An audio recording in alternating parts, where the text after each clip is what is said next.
ডাকসুর নির্বাচিত ভিপি সাদেক কায়েমকে নিয়ে বেশ কিছুদিন ধরে সোশ্যাল মিডিয়ায় একটি চাপা উত্তেজনা এবং গুঞ্জন পরিলক্ষিত হচ্ছে। বিভিন্নজন বিভিন্ন ধরনের অনুমান, সংশয়, শঙ্কা ইত্যাদি প্রকাশ করে আসছেন। শোনা যাচ্ছে ঢাকা ৮ আসনে মির্জা আব্বাসের বিরুদ্ধে জামাত ইসলামী সাদিক কায়েমকে ক্যান্ডিডেট হিসেবে মনোনয়ন দিচ্ছেন ইত্যাদি। যদি সত্যিই ঘটনাটা এরকম হয়ে থাকে তাহলে সাদিক কায়েম তো বর্তমান ডাকসুর ভিপি, তাকে কি ওই ভিপি থেকে পদত্যাগ করে তারপরে জাতীয় নির্বাচনে অংশগ্রহণ করতে হবে, নাকি তিনি পদত্যাগ ছাড়াই নির্বাচন করতে পারবেন? এখানে কোনো আইনি জটিলতা রয়েছে কিনা এই বিষয়টি আমরা একটু আলোচনা করব। তার আগে চলুন আমরা একটু জেনে আসি জামাত ইসলাম আসলেই সাদিক কায়েমকে ঢাকা ৮ আসনে প্রার্থী হিসেবে চিন্তা ভাবনা করছে কিনা। আমরা বেশ কিছুদিন ধরে এরকম গুঞ্জন শুনে আসছি। অবশেষে জামাত নেতা এহসানুল মাহবুব জুবায়ের তিনি একটি শঙ্কার কথা বলেছিলেন বা একটা আশঙ্কার কথা বলেছিলেন যে সেখানে জামাত ইসলাম ভাবছে সাদিক কায়েমকে ওই আসনে মনোনয়ন দিতে। অপরদিকে দীর্ঘদিন ধরে সেখানে কিন্তু আমরা জানি ইনকিলাব মঞ্চের মুখপাত্র শরীফ ওসমান হাদি তিনিও ওই আসনে নির্বাচন করার জন্য বেশ কিছুদিন ধরে, প্রায় গত রোজার ঈদের আগে, রোজার ভিতরে বা তার আগে থেকেও তিনি এক কথায় বলা চলে 5 আগস্টের পর থেকেই তিনি একটা প্রচারণা চালিয়ে আসছেন ওখানে যে তিনি সেখানে ৮ আসন থেকে নির্বাচন করবেন। আর আমি আমার এর আগে কয়েকটি ভিডিওতে বলেছি যে ঢাকা ৮ আসন এটি এমন একটি গুরুত্বপূর্ণ এলাকা, এমন একটি গুরুত্বপূর্ণ অঞ্চল নিয়ে এই আসনটি গঠিত। এখানে বাংলাদেশের কালচারাল অ্যাক্টিভিজমটা এই অঞ্চল কেন্দ্রিক গড়ে উঠেছে, যার কারণে কালচারাল অ্যাক্টিভিটি বজায় রাখতে হলে এবং সাংস্কৃতিক অঙ্গনে নিয়ন্ত্রণ রাখতে হলে এই আসনটা অত্যন্ত গুরুত্বপূর্ণ। এখানে বেশ কিছু স্থাপনা রয়েছে এই আসনের ভিতরে। এখানে ঢাকা বিশ্ববিদ্যালয় রয়েছে, এখানে চারুকলা ইনস্টিটিউট রয়েছে, এখানে নজরুল ইনস্টিটিউট রয়েছে, এখানে শাহবাগের মতো জায়গা রয়েছে, এখানে ঢাকা মেডিকেল, অপরদিকে হাইকোর্ট, সুপ্রিম কোর্ট, মতিঝিল, মানে এক কথায় শিল্পকলা একাডেমি, যত রকমের কালচারাল যে জায়গাগুলো, সাংস্কৃতিক যে বলয়গুলো সব কিন্তু এই জায়গায়। শাহবাগ থানা অত্যন্ত গুরুত্বপূর্ণ একটি জায়গা। সুতরাং সাংস্কৃতিক অঙ্গনে নেতৃত্ব দিতে হলে এই জায়গাটা তাদের দখলে থাকা অত্যন্ত জরুরি। আমরা ওসমান হাদি 5 আগস্টের পরবর্তী সময় থেকে সাংস্কৃতিকভাবে যে স্ট্যান্ডটা তিনি নিয়েছেন এবং তিনি সাংস্কৃতিকভাবে যে চিন্তা চেতনা লালন করছেন, যে ধরনের সংস্কৃতি, যে ধরনের কালচার বাংলাদেশে থাকা দরকার কিন্তু বাংলাদেশের মুসলমানরা হারিয়ে ফেলেছে তথা বাংলাদেশিরা হারিয়ে ফেলেছে, এটি পুনরুদ্ধারে ওসমান হাদি কিন্তু নিরলসভাবে কাজ করে যাচ্ছে। তিনি বাংলা মোটরে একটি সাংস্কৃতিক কালচারাল সেন্টার, ইনকিলাব মঞ্চের একটি অফিস সেখানে নিয়েছেন, ওই কেন্দ্রিক একটা বলয় গড়ে উঠেছে। স্বাভাবিকভাবেই যারা বাংলাদেশপন্থী, এই জুলাই গণঅভ্যুত্থানের পক্ষের শক্তি, যারা তরুণ ভোটার বা তরুণ নেতৃত্ব, সবাই কিন্তু ওসমান হাদির প্রতি একটা সফট কর্নার তাদের রয়েছে। বিশেষ করে যারা বাংলাদেশ নিয়ে ভাবেন, ডানপন্থী, ডান বলয়ের মানুষ, এরা ওসমান হাদির প্রতি একটা অকুণ্ঠ সমর্থন কিন্তু ব্যক্ত করেছে। অপরদিকে জামাত ইসলামের কাছে এই আসনটাও অত্যন্ত গুরুত্বপূর্ণ এই কারণে যে এখানে মির্জা আব্বাস কিন্তু বিএনপির প্রার্থী, হেভিওয়েট প্রার্থী, কোনো সন্দেহ নেই। এবং এই আসনে মির্জা আব্বাসের সাথে লড়ে এই আসনটি ছিনিয়ে নেয়া অত্যন্ত দুরূহ। যার কারণে জামাত ইসলাম ভাবছে যে এখানে এমন কাউকে দিতে যার যদি সাংগঠনিক ভিত্তি না থাকে তাহলে এই আসনে সে জয়লাভ করতে পারবে না বা ট্যাকেল দিতে পারবে না। তো আমরা সেক্ষেত্রে আমি আগের ভিডিওগুলোতে জামাত ইসলামের কাছে অনুরোধ জানিয়েছিলাম যে ওসমান হাদির জন্য এই আসনটি ছেড়ে দিতে।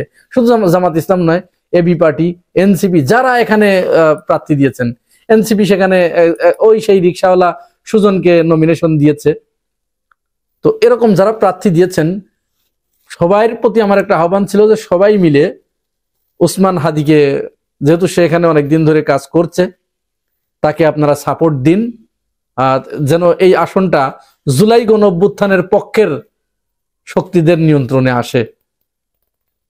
কিন্তু সময় যত ঘনিয়ে আসছে, জামাত ইসলামের বিভিন্ন সূত্র থেকে যাদের সাথে কথা বলে জানতে পারা যাচ্ছে যে ওসমান হাদির তো আসলে ওইভাবে সাংগঠনিক মজবুতি নাই, বা তার শক্তিশালী কোনো সংগঠন নাই।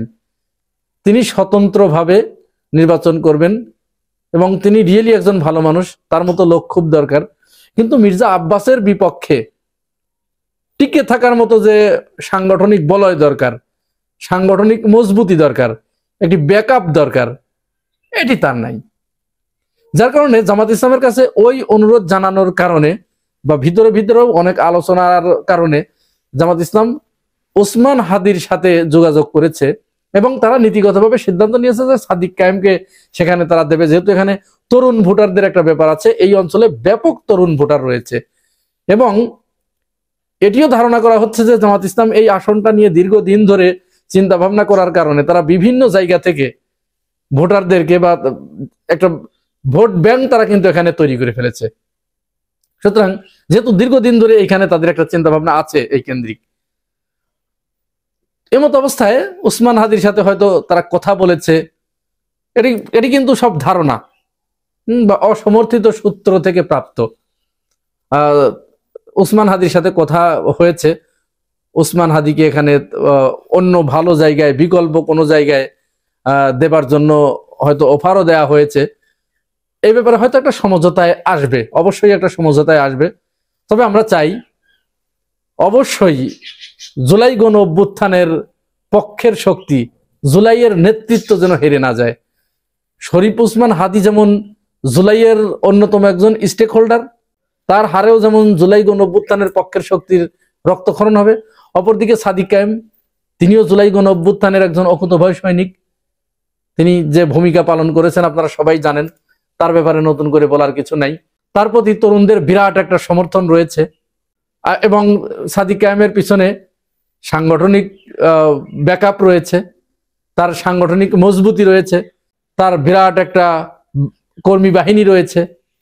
সব মিলিয়েই হয়তো জামাত ইসলাম এবং ওসমান হাদি সহ আরো যারা আছে, এনসিপি এবং এবি পার্টি সহ, হয়তো সবাই মিলে তফসিল ঘোষণা হবার পরে তারা বসবেন, বসে সিদ্ধান্ত নেবেন অবশ্যই এই আসনটা যাতে অন্যদিকে চলে না যায়, সেই ব্যাপারে তারা সিদ্ধান্ত নেবেন। তবে এটি নিশ্চিত যে হয়তো সাদিক কায়েমকে সেখানে মনোনয়ন দিবে এবং জামাত ইসলাম সেখানে সাদিক কায়েমকে নিয়ে আসবে। এখন প্রশ্ন আসতে পারে যে তাহলে জামাত ইসলাম তো ওখানে অ্যাডভোকেট হেলাল উদ্দিনকে দিয়েছে, তার কি হবে? আপনারা জানেন জামাতের ক্যান্ডিডেট গুলো ওরা অন্য দলের মতো নয়, আওয়ামী লীগ বিএনপির মতো নয় যে তাকে বাদ দিলে পরে সে বিদ্রোহ করবে বা মারামারি করবে, এরকম নয়। জামাতের পক্ষ থেকে যদি হেলাল উদ্দিনকে বলা হয় যে আপনি বসে যান, ওখানে সাদিক কায়েমকে দেয়া হবে, সে আলহামদুলিল্লাহ বলে সাদিক কায়েমের পিছনে ঝাঁপিয়ে পড়বে কাজ করার জন্য। এটি হচ্ছে জামাত ইসলামের জাদুময়তা, এটি আপনারা বলতে পারেন। তো দিন শেষে আমরা এটি চাইবো যে এটিই হোক সমঝোতার মাধ্যমে, সেখানে জুলাই গণ অভ্যুত্থানের পক্ষের যে কোনো একজন থাক। এবার আমরা ওই বিষয়টি আসি যে আসলে সাদিক কায়েমকে যেহেতু জামাত ইসলাম সিলেক্ট করেই ফেলেছে, সেখানে নমিনেশন দেবে, তাহলে কি এখানে সাদিক কায়েম কি ডাকসুর ভিপি হিসেবে থাকতে পারবেন, স্বপদে বহাল থেকে থাকতে পারবেন, নাকি তাকে পদত্যাগ করতে হবে? পদত্যাগ ছাড়া তিনি কি এখানে এসে জাতীয় নির্বাচনে অংশগ্রহণ করতে পারবেন? হ্যাঁ, তিনি পারবেন। কারণ ডাকসুর যে ভিপি, এই পদটা কোনো সরকারি লাভজনক পদ নয়, এটি জাস্ট ছাত্রদের প্রতিনিধিত্বশীল একটি সংগঠন এবং সেই পদ, এই পদে থেকে ডাকসুর যে গঠনতন্ত্র, এইখানে ভিপি থেকে কেউ জাতীয় নির্বাচনে অংশগ্রহণ করতে পারবেন না এমন কোনো কথা নাই, আইনি কোনো বাধ্যবাধকতা নাই। সুতরাং সাদিক কায়েমকে ওই ভিপি পদ থেকে পদত্যাগ করতে হচ্ছে না। পদত্যাগ ছাড়াই তিনি এখান থেকে নির্বাচন করতে পারবেন, জাতীয় নির্বাচনে অংশগ্রহণ করতে পারবেন এবং তিনি যদি এই নির্বাচনে ঢাকা ৮ আসন থেকে সংসদ সদস্য হিসেবে নির্বাচিত হন, তাহলেও তাকে ওই ভিপি পদ থেকে পদত্যাগ করা লাগবে না। তার যে 1 বছর মেয়াদ, তিনি এমপি হিসেবেও দায়িত্ব পালন করতে পারবেন এবং ভিপি হিসেবেও তিনি দায়িত্ব পালন করতে পারবেন। আমরা অপেক্ষায় থাকি, দেখি রাজনৈতিক দলগুলো ঢাকা ৮ আসনবাসীর জন্য কি সুসংবাদ বয়ে নিয়ে আসছে এবং সেই সুসংবাদটি ঢাকা ৮ আসনবাসী কিভাবে গ্রহণ করে সেটি দেখার জন্য আমাদের আরো কিছুদিন অপেক্ষা করতে হচ্ছে।